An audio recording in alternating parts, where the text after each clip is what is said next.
special pleasure to welcome you to this virtual training program for Sudanese journalists on the occasion of World Press Freedom Day.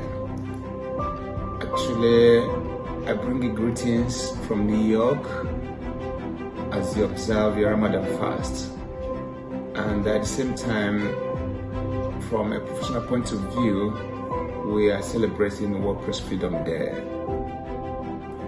a day set aside around the world to really reflect on the state of media freedoms around the world. And I also think it is of particular significance to Sudan as the country goes into transition from the previous regime to hopefully a better democratic setting.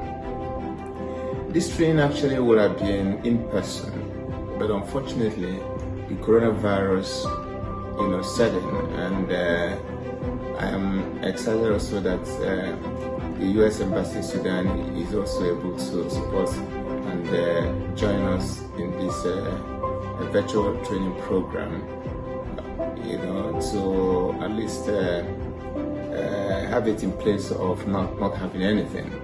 So I really thank everyone who made this possible, and I also want to say that in the future we hope to come to Sudan to have this in-person training, because it's very, very significant that we get it done.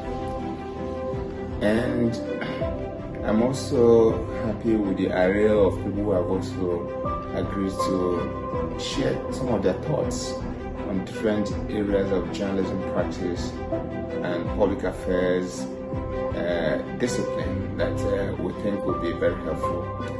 First of all, I want to recognize Dr. Mark Hoser. Mark Hoser is the founding dean emeritus of Rutgers University School of Public Affairs and Administration, and currently he's a distinguished professor at the Institute of Public Service, Suffolk University.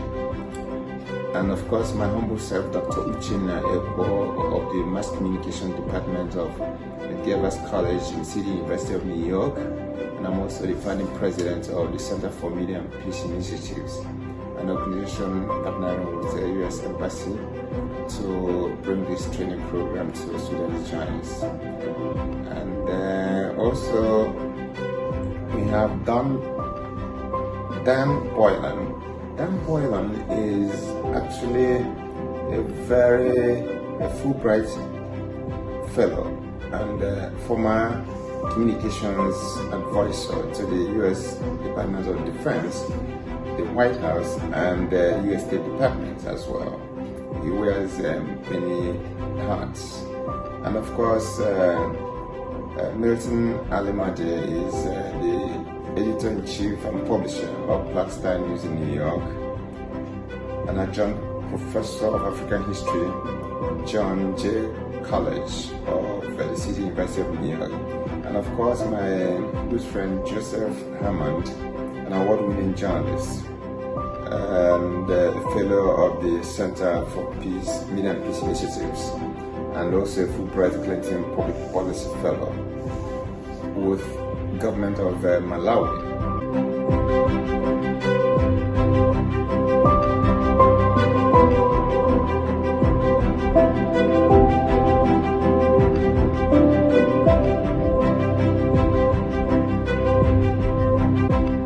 So they will be bringing different perspectives that we think will be very helpful to really commemorate this year's World Press Freedom Day, which interestingly, the United Nations has chosen a very interesting theme: journalism without fear or favor, and it could have been more appropriate at this time in the life of Sudan.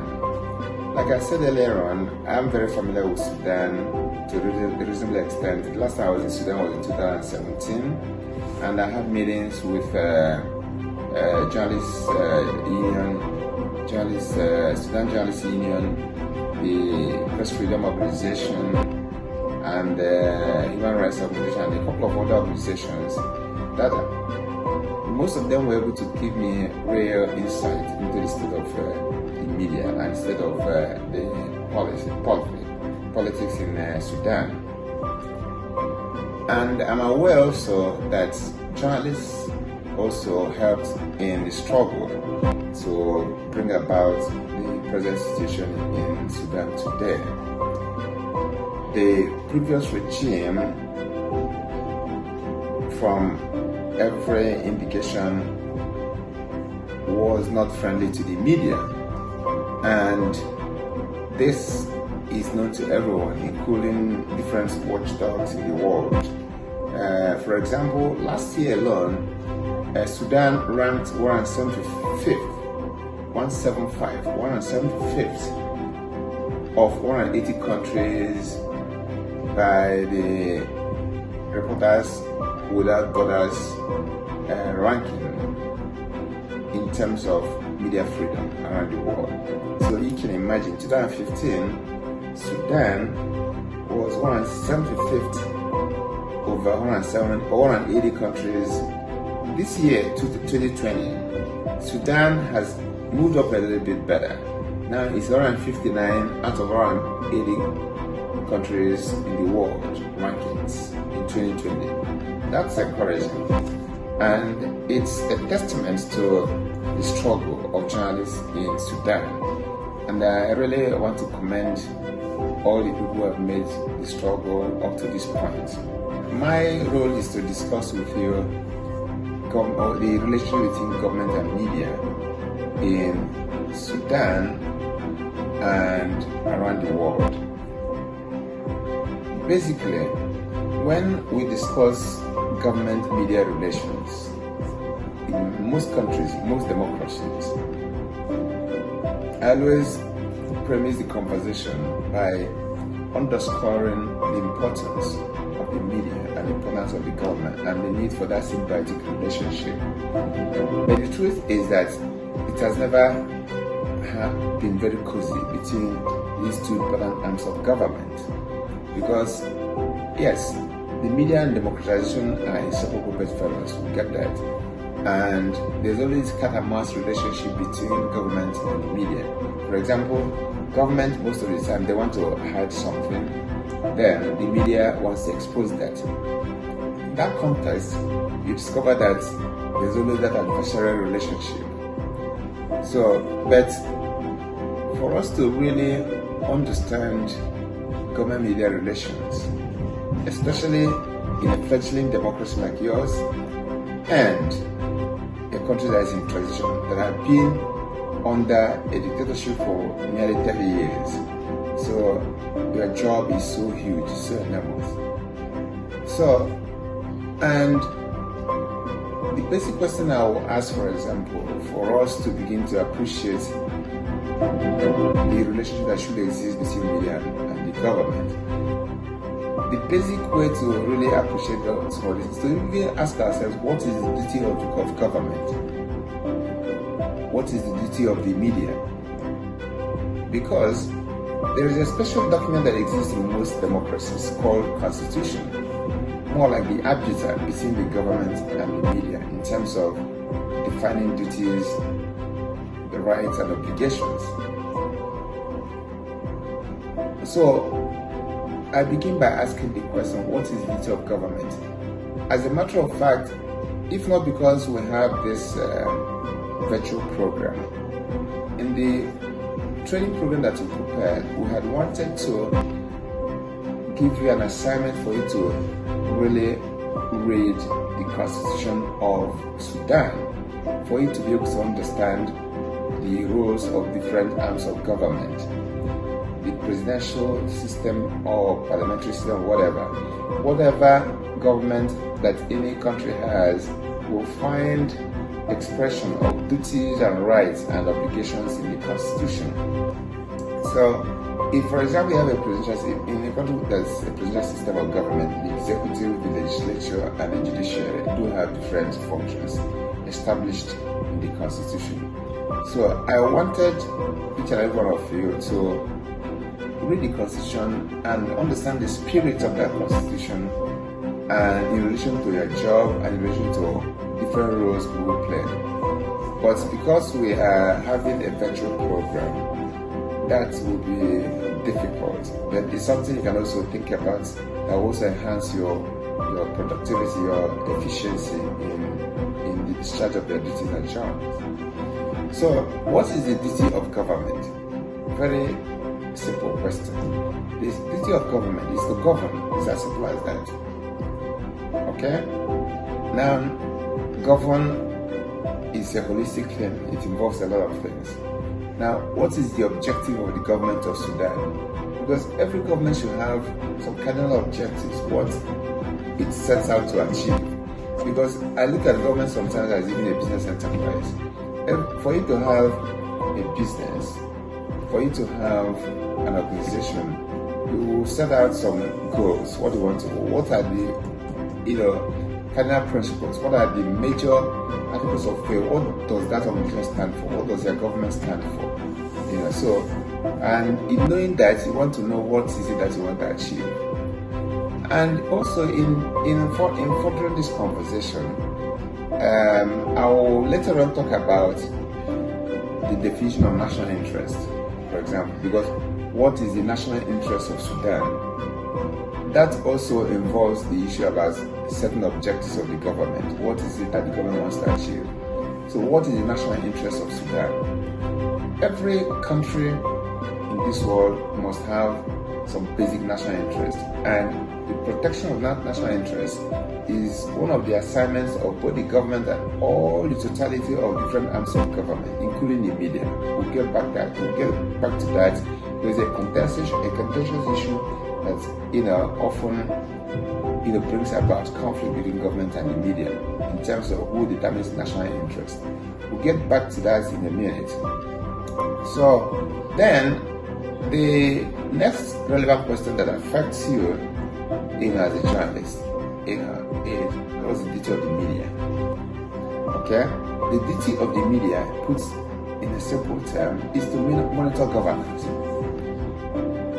You see, like I just started initially by saying that government may want to hide something or whatever, but the job of the media is to expose like wrongdoing, malfeasance and all that. So, and this duty of monitoring governance that is assigned to the media is usually found in most constitutions of different countries. So, in most countries, the task of monitoring is the constitutional duty of the media.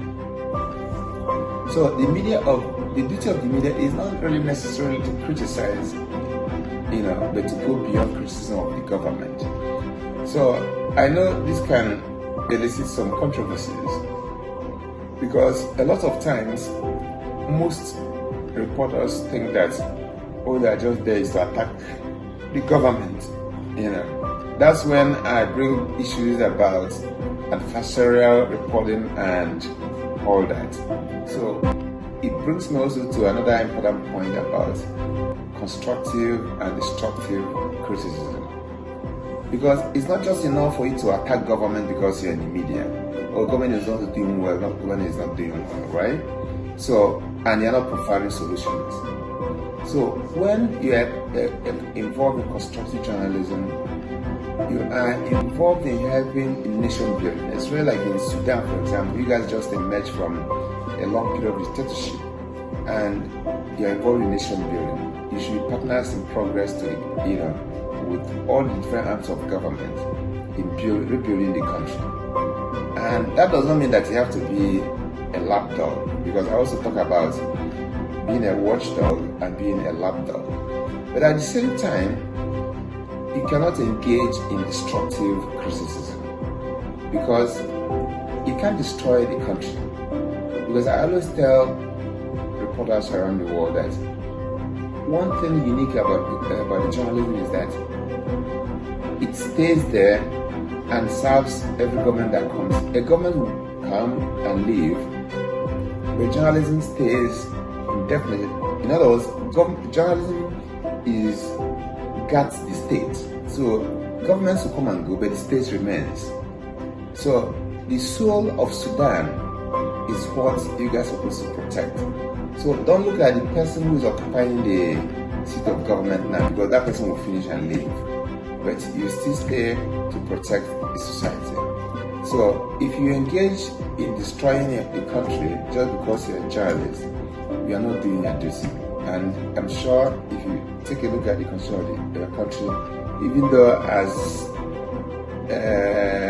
unstable as it is, because I am aware that there's still the process of drafting new constitution, amending a few things done by the previous administration. So we may not necessarily have a handy document by now, but there are certain even government agencies, some administrative laws here and there that are still guiding the state. So you must ask yourself, am I constructing my reporting or criticism, or am I destructive? I also want to talk about this destructive criticism in a different way, which I've also told most reporters in other African countries. A lot of times, some of us who are probably connected in different ways to African countries always complain about, being painted in a negative light in the Western media. But many times, local reporters in most African countries do not know that they contribute in the negative portrayal of the continent in the Western media. How? Most of the big news organizations in the West don't have enough resources to have correspondents or bureaus around the world like they used to have, not talk about even in African countries. Therefore, they resort to some of these publications locally, looking for, strange stories, man bite dog stories, that's, very negative stories that can be meaningful to their audience in the West, right? Now, you don't even know that you are contributing to feeding the Western media with negative portrayal of your country. So that is why I really encourage people or reporters to ask the question, how is my reporting, how is it contributing to nation building? Is it helping to make my country great? So you must be conscious of that as you function.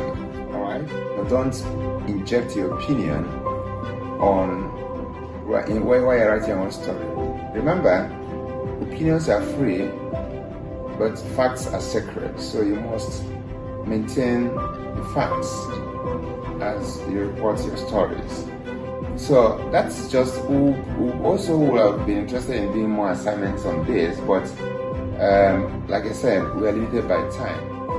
So, and now come to the issue of national interest, because this is always a problem that often brings about this cat and mouse relationship between the media and journalists.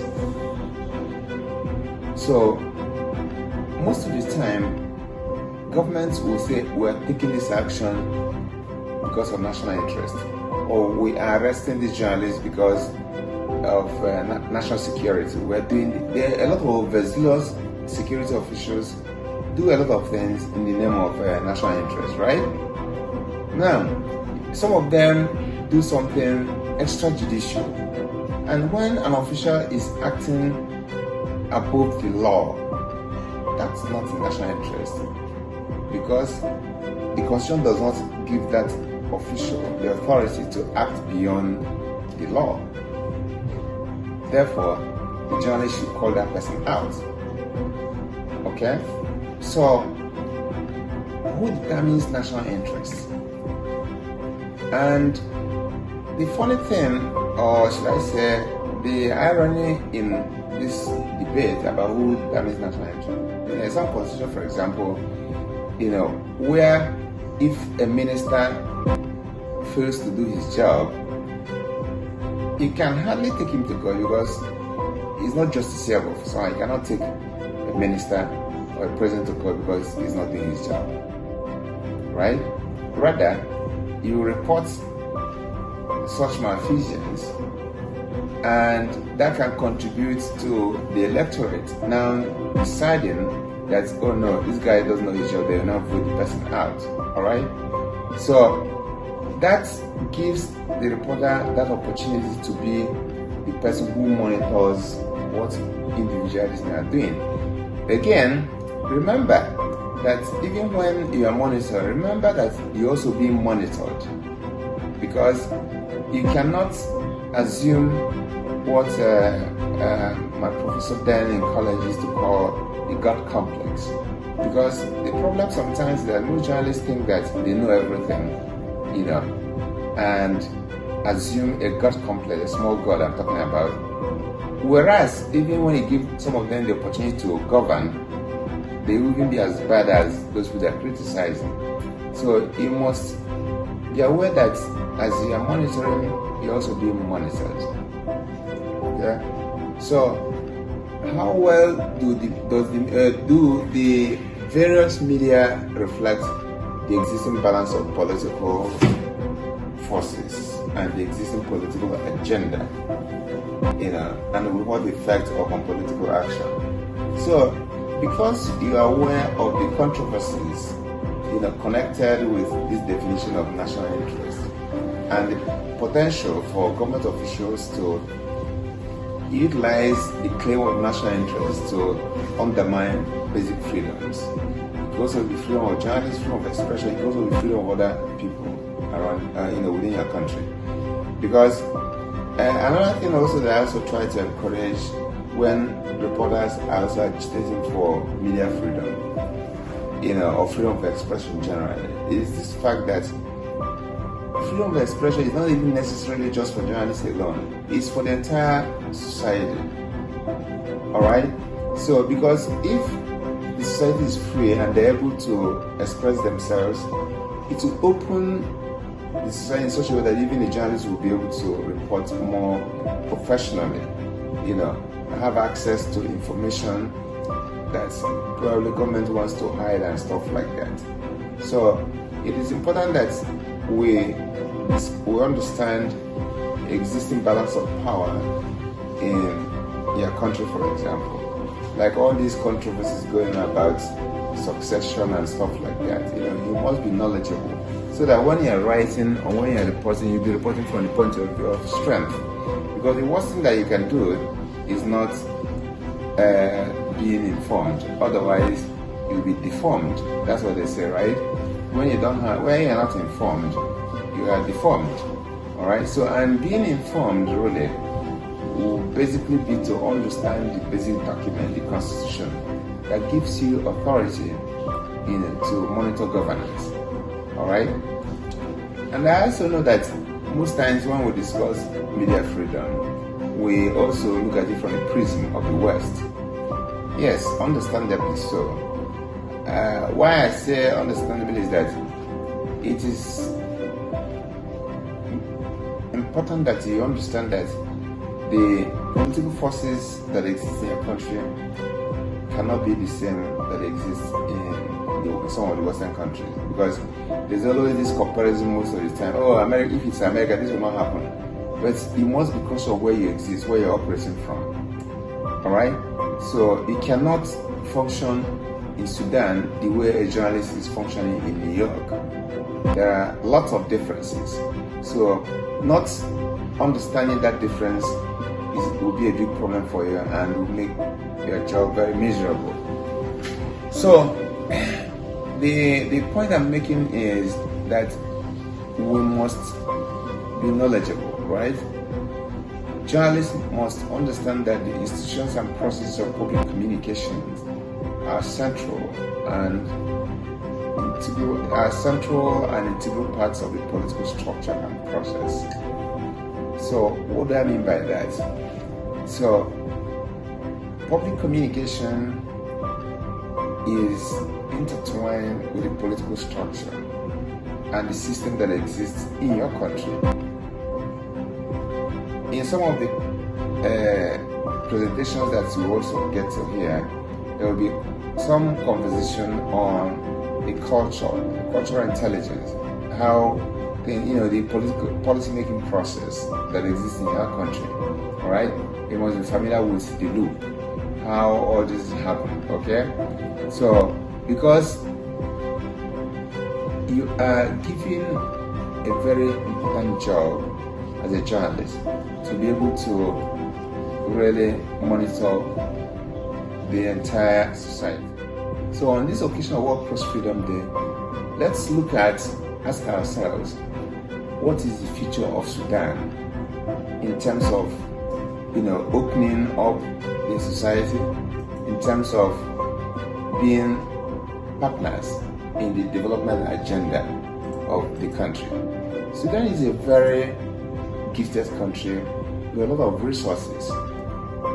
You see, very well positioned geographically to be a very successful country. But unfortunately, like some countries in Africa, Sudan has not been opportune to have very effective leadership that really put the people first.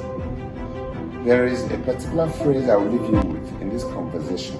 The motto of this newspaper says, "Show the light and the people will find their way." I believe that Sudanese journalists, you, the journalists, can be very helpful in showing the people of Sudan the light. They will find their way and make Sudan a prosperous country. And this is so critical right now when we have this challenge in media credibility, the so-called fake news challenge and all that. And that is why I will leave you to reflect on the theme of this year's World Press Freedom Day, journalism without fear or favor. So it's been a pleasure talking to you, and I look forward to meeting you guys in Sudan in no distant future. We'll send some materials or some audio and video tapes or some other presentations for your kids, and if you have any questions, you're going to have an email that you can also share with us. We can share and send some materials across to you guys. So on this note, I'd like to thank you for listening. Hello, I am Professor Mark Holzer, founding director of the National Center for Public Performance at Suffolk University, editor-in-chief of the Public Performance and Management Review, and former president of the American Society for Public Administration.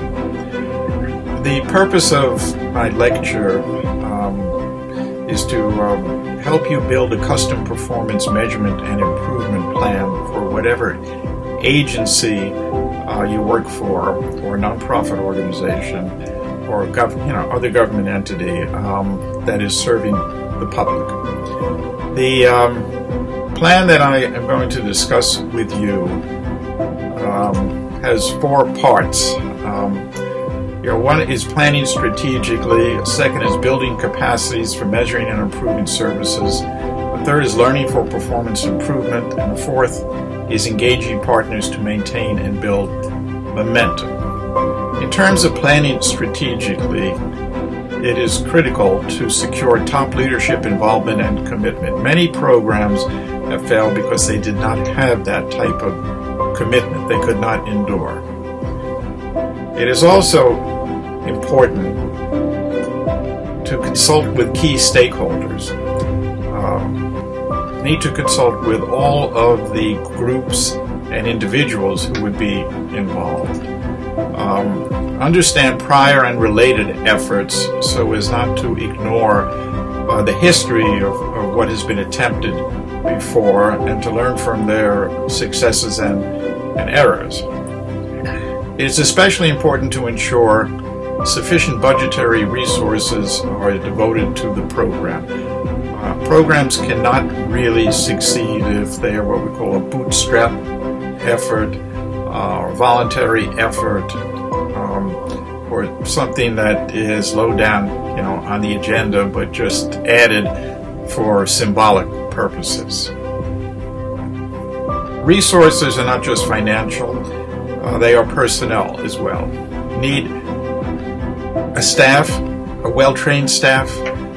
You need a staff that understands what needs to be done and can quickly, get to that task and move the program forward. It's important to invest in learning resources so that you continuously learn about what innovations there are, what best practices are available to you. It's also important strategically to develop a plan for performance measurement improvement for the short term and for the long term. These efforts don't generally survive on their own without some dedicated plan. Part of the plan should be to develop performance goals and subsidiary goals, so that you know what it is you are trying to achieve and you have a roadmap to achieving that. You need to set performance improvement priorities, starting with potential high impacts. It's very important to, in terms of your elected officials, in terms of your political support, to have some early wins that have a high impact in terms of delivering services as promised to your citizens. And it's important to coordinate with the organization's overall strategic plan. There is always some sort of plan, even if it is not completely written down. There is some sort of strategic vision that leaders of the organization, leaders of the government have. And it's important to coordinate with strategic communication processes. Performance improvement achievements don't speak for themselves. They need to be communicated to various constituencies, political actors, the media, the bureaucrats, citizens, businesses, etc. It's important to have access to organizational data. Data drives the plan. You cannot, be working on a plan on one side but not have access to the data that might inform the plan on the other, and the data will tell you how well you are doing. And then you must develop individual and team performance incentives. The people working on this effort need to be rewarded in some way. It might be financial, it might be psychological, it might be part of their performance evaluations. Okay, the second major thread in terms of performance improvement is to build capacities by forming internal working groups, and those internal working groups should include stakeholders defined broadly: employees, citizens, users, management experts, anybody who can help you understand what the problem is you're trying to solve and what's a feasible solution to that. Then you would form or link to external working groups to broaden your perspective. Similar communities, professional associations, perhaps even international groups. Key staff members need to be trained in performance analysis competencies. It's not simply handing a task to somebody. It's necessary to find competencies, and it's possible to acquire such training over the web. Stakeholders have to be oriented to the performance program. It can't just be announced. They need to be brought along, in a sense. As part of the program, you should access a list of key performance indicators. Again, those are available on the web, or you may be able to just develop your own key performance indicators by consulting with the various working groups, internal and external. What's important to them in terms of what needs to be measured. You would then select your key performance indicators, quantitative or qualitative or both, so that you understand what capacities you're trying to build, and you can measure those as you go along. You will then, in addition to selecting KPIs, key performance indicators for those capacities, you'll select them for outputs, or the services that you're providing, and then for outcomes or impacts of those services. In other words, what were the services intended to achieve in the first place? You need to access routinely collected data. There's much data that's generated all the time, and you don't need to reinvent the data collection. A lot of it is there. You need to use the data. Okay, identify data that has not been routinely collected in addition to those that have been, so that you will be fully informed. One way to get important data is to conduct surveys or interviews of users, non-users, employees, managers, etc.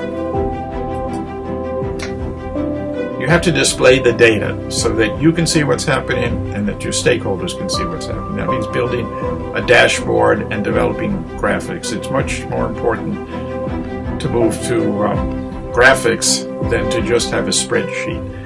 Most people can read graphics. Not everyone can read a spreadsheet. Then you need to publish report cards. And the report cards shouldn't just deal with data. They should deal with cases or vignettes as to what you have achieved. Okay, the third thread is learning for performance improvement. So you need to continually scan the relevant literature. This is academic literature and applied literature. Some of it might come from the business sector. You need to convene performance measurement and improvement meetings.